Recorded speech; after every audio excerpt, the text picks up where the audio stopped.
sledgehammer above his head, as if it were a sword, held high in triumph. "Evil, where it is found, must be destroyed." He aimed the weaving head of the sledgehammer towards the statue.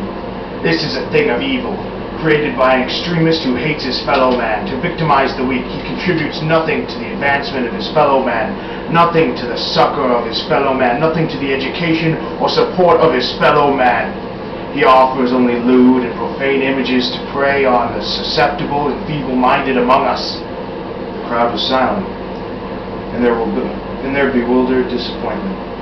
From what Nikki could tell as she had walked among them throughout the day, they had come to believe that this statue was some new offering by the order to the people, some grand thing for them to see at the Emperor's palace, some bright shining hope. They were confused and stunned by what they were hearing. Brother Nerev lifted the sledgehammer. Before this criminal's corpse is hung from a pole for his crimes against the order, he is to see his vile work destroyed to the cheers of virtuous people. As the sun's last rays fled below the horizon, Brother Nerev lifted the heavy sledgehammer high in the flickering light of the smoking torches. The sledgehammer wobbled momentarily at the apex of its arc before descending in a heavy swing. The crowd sent up a collective gasp as the steel head rang out when it struck the male statue's leg. A few small chips fell away. It had done surprisingly little damage. In the absolute silence, Richard laughed derisively at Brother Nerev's impotent swing. Even from a distance, Nikki could see Brother Nerev's face turning crimson as Richard stood watching and chuckling. The crowd murmured, hardly able to believe any man would laugh at a brother of the order, at Brother Nerev himself. Brother Nerev could hardly believe it. The dozens of guards who had their spears leveled at Richard could hardly believe it. In that tense silence, Richard's laugh echoed off the semicircle of stone walls and soaring columns behind them. Death's grin returned. Brother Nerev lifted the sledgehammer by the head, its weight awkwarding his bony hand, and held the handle out to Richard. "You will destroy your depraved work yourself."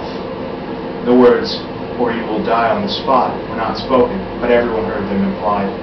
Richard accepted the handle of the sledgehammer. He could have looked no more noble doing so than if he'd been taking a jewel-encrusted sword. Richard's raptor gaze left Brother Nerev and swept out over the crowd as he took several strides toward the steps. Brother Nerev lifted a finger, signaling the guards to hold their spears. By the looks on the faces of Brother Nerev and Neil, they didn't think the crowd would care to hear anything a sinner had to say.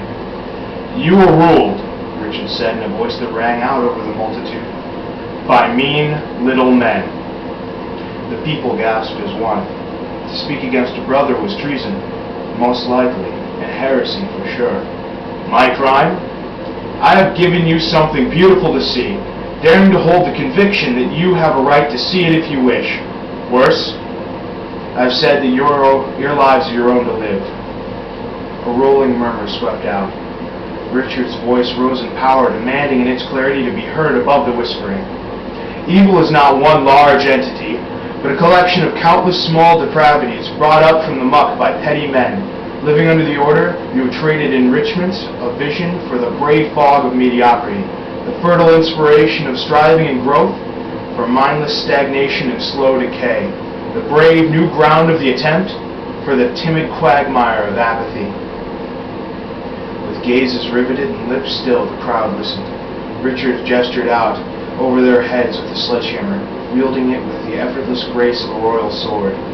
"You have traded freedom, not even for a bowl of soup, but worse, the spoken empty feelings of others who say that you deserve to have a full bowl of soup provided by someone else.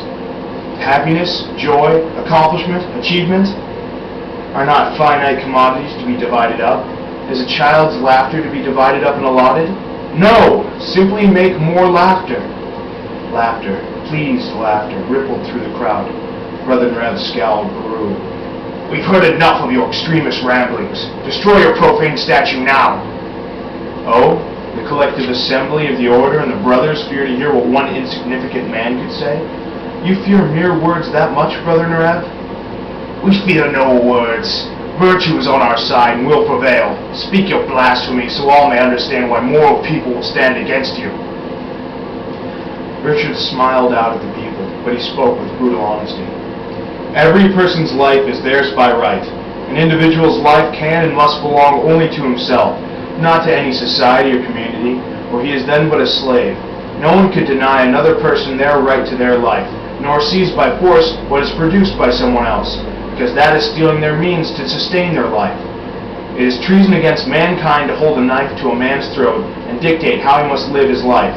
No society can be more important than the individuals who compose it, or else you ascribe supreme importance, not to man, but to any notion that strikes the fancy of that society at a never-ending cost of lives. Reason and reality are the only means to just laws. Mindless wishes, if given sovereignty, become deadly masters. Surrendering reason to faith in these men sanctions their use of force to enslave you, to murder you. You have the power to decide how you will live your life. These mean little men up here are but cockroaches if you say they are. They have no power to control you, but that which you grant them. Richard pointed with the sledgehammer back at the statue. This is life, your life, to live as you choose. He swept the head of the sledgehammer in an arc, pointing at the carvings up on the wall. This is what the Order offers you. Death. We've heard enough of your blasphemy. Destroy your evil creation now or die. The spears rose. Richard calmly swept a fearless glance around at the guards, then stepped to his statue. Nikki's heart was pounding against her ribs. She didn't want it destroyed. It was too good to be destroyed. This couldn't be happening. They couldn't take this away. Richard rested the sledgehammer across his shoulders.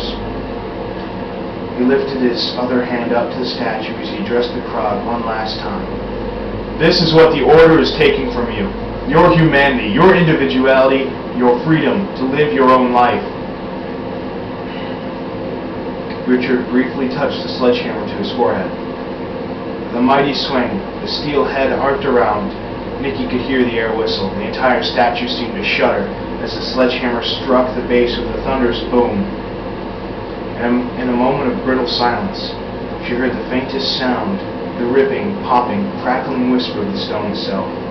Then the entire statue crashed down in a roar of fragments and billowing white dust. The officials at the back of the plaza cheered. The guards hooted and hollered as they waved their weapons in the air.